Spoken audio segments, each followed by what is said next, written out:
Yes, good morning all of you. So we have completed all the topics of chapter number 7.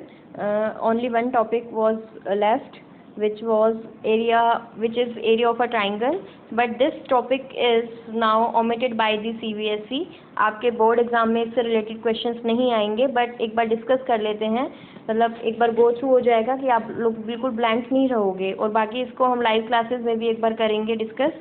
तो area of a triangle, तो all of you know that if for any triangle, suppose कोई triangle आपको given है, इस triangle का ये base है A B C triangle है, तो ए बी सी ट्राइंगल का बेस है ए बी, ठीक है। एंड एल्टीट्यूड या जिसको आप परपेंडिकुलर बोलते हो या हाइट बोलते हो वो क्या होगा, अपोजिट वर्टेक्स से आप बेस पे जो परपेंडिकुलर ड्रॉ करते हो, that perpendicular is your height. तो C D is your height या एल्टीट्यूड जिसको आप बोल सकते हो। तो अगर आपको बेस पता है, एल्टीट्यूड पता है, तो you can find the area by using the formula this, area of a triangle is equal to half into base into altitude, ठीक है। बट नाउ, और बाकी आपने हीरोन्स फॉर्मूला से एरिया फाइंड करना सीखा था 9th क्लास के अंदर। नाउ अगर 2 डायमेंशन के अंदर आपको कोऑर्डिनेट्स दे रखे हैं, 3 वर्टेक्स दे रखे हैं, ए x1 y1, b x2 y2 and c x3 y3, तो in that case you can also find the area by using a direct formula which is known as area of a triangle, formula for finding the area of a triangle. तो suppose you have to find the area of this triangle ABC, ये जो triangle है ABC, इसका area आपको find करना है। तो you can see, देखो A पॉइंट का x कोऑर्डिनेट है x1, तो ये डिस्टेंस है x1, दिस इज x1, ठीक है। सिमिलरली यहाँ से यहाँ तक का डिस्टेंस है x3, और इतना OQ डिस्टेंस जो है वो है x2, तो आप OP में से OQ माइनस कर देंगे तो आपके पास QP आ जाएगा, है ना। इसी तरीके से आप y एक्सिस पे भी बता सकते हैं, दिस डिस्टेंस इज y2, यहाँ से यहाँ तक का डिस्टेंस y1 है, और यहाँ से यहाँ तक का डिस्टेंस y3 है। तो नाउ एरिया ऑफ ट्राइंगल अगर आपको निकालना है ABC, तो क्या होगा, आप देखो, अगर आप इस वाले रीजन का एरिया ऐड कर दो, ये जो रीजन आपको दिखाई दे रहा है, this is a trapezium ABQP, this is a trapezium, again this is second trapezium, इसका एरिया फाइंड कर लो ACPR, और इन दोनों को ऐड करोगे तो ये पूरा आ जाएगा। बट हमें तो अपर वाले पार्ट का ट्राइंगल का एरिया चाहिए, तो इसमें से आप लोअर वाले का एरिया माइनस कर दो। ये देखो BCQR, ये एरिया अगर आप माइनस कर दोगे नीचे वाला, तो आपके पास ABC का एरिया आ जाएगा, ठीक है। तो एरिया ऑफ ट्रेपीजियम आपको पता ही है क्या होता है, half of sum of parallel sides into distance between them. तो ये जो फर्स्ट ट्रेपीजियम है दिस वन, इसका एरिया क्या होगा, पैरेलल साइड्स हैं BQ एंड AP, तो सम ऑफ पैरेलल साइड्स और distance between them is QP, तो QP हो गया distance between them. Similarly second जो ट्रेपीजियम है उसमें पैरेलल साइड्स हैं AP एंड CR, और distance between them is PR, तो PR हो गया। और इन दोनों का एरिया ऐड करके हम ऊपर वाला नीचे वाला ट्रेपीजियम का एरिया माइनस कर देंगे तो ट्रायंगल का एरिया आ जाएगा। तो नीचे ट्रेपीजियम में जो पैरेलल साइड्स हैं, these are BQ and CR, and distance between them is QR।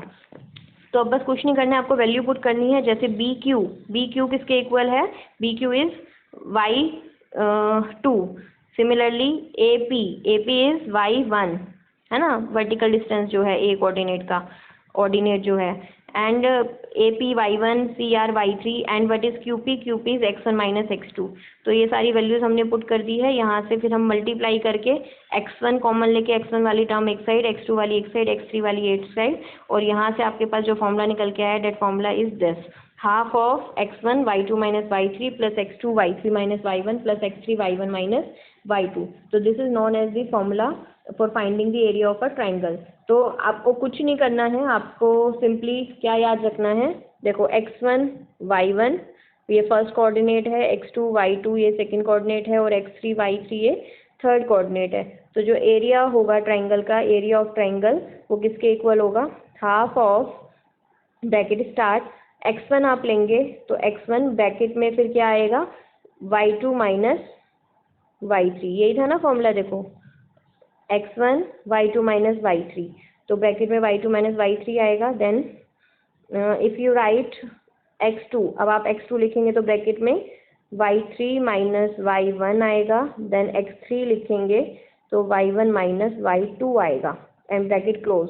So this is the formula for the area, ठीक है। इसकी ट्रिक अगर आप देखो तो ये है ट्रिक, आप इसको साइक्लिक ऑर्डर में लिख लो। देखो x1 देन x2, कहाँ लिखूँ मैं, यहाँ लिख देती हूँ, देखो इधर लिखती हूँ, तभी आपको ये फॉर्मूला याद हो जाएगा, आपको सोचना नहीं पड़ेगा। नहीं तो बहुत बच्चे इसमें प्लस माइनस की गलती करते हैं। आप ये याद रखो x1 then x2 then x3, और x3 के बाद वापस x1 आ जाता है, ऐसे याद रखो, ठीक है। ऐसे ही y1 then y2 then y3, cyclic order में याद रखो, और y3 के बाद देन y1। तो देन हाफ तो आई गई बाहर, और जब आप लिख रहे हो x1 तो x1 है तो y1 छोड़ दो, 1 है तो 1 छोड़ दो, y2 माइनस y3, फिर आप लिखो x2, तो x2 लिख रहे हो तो अब क्या आएगा, y3 और y1 आएगा, है ना। तो आपको साइक्लिक ऑर्डर में ही जाना है। अब आपने y2 माइनस y3 किया, अब आप y3 माइनस y1 करोगे, फिर x3 लिखा आपने यहाँ पे, तो अब y1 और y2 वाले आएंगे, तो अब y3 माइनस y1 हो गया, फिर y1 माइनस y2, मतलब जहाँ पे आपने खत्म किया है वहीं से स्टार्ट होना चाहिए। y3 पे ओवर किया, y3 स्टार्ट, y1 पे ओवर किया, y1 स्टार्ट। तो इस तरीके से फॉर्मूला आप लर्न कर सकते हो। Now there are some questions, तो आप लोग घर पे इसकी प्रैक्टिस करना, बाकी लाइव क्लास में इसको डिस्कस करेंगे। ज़्यादा डिटेल में इसलिए नहीं कर रहे हैं क्योंकि सीबीएसई की साइड से ओमिट हो गया है ये सिलेबस, ये टॉपिक रिमूव हो गया है, जो 30% सिलेबस रिमूव किया है, तो इस चैप्टर में से ये टॉपिक रिमूव हो गया, एक्सरसाइज 7.3। तो एरिया आपको फाइंड करना है, whose vertices are this this and this.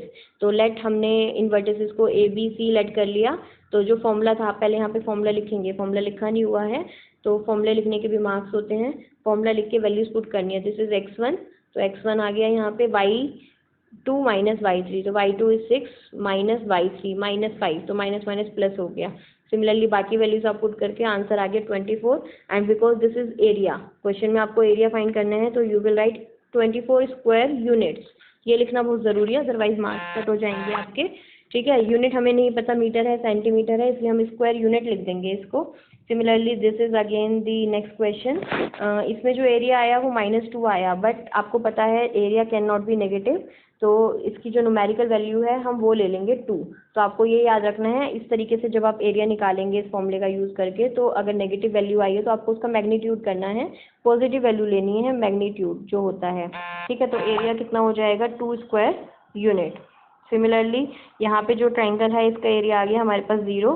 तो क्या कोई ऐसा ट्रायंगल पॉसिबल है जिसका एरिया 0 होता है? No, no triangle can be formed with the area 0। तो देयरफॉर जो गिवन वर्टिसेस हैं, these vertices are not of a triangle, triangle के वर्टिसेस नहीं है, and hence we can say that vertices will be collinear, मतलब ये एक straight line के ऊपर तीनों पॉइंट हैं।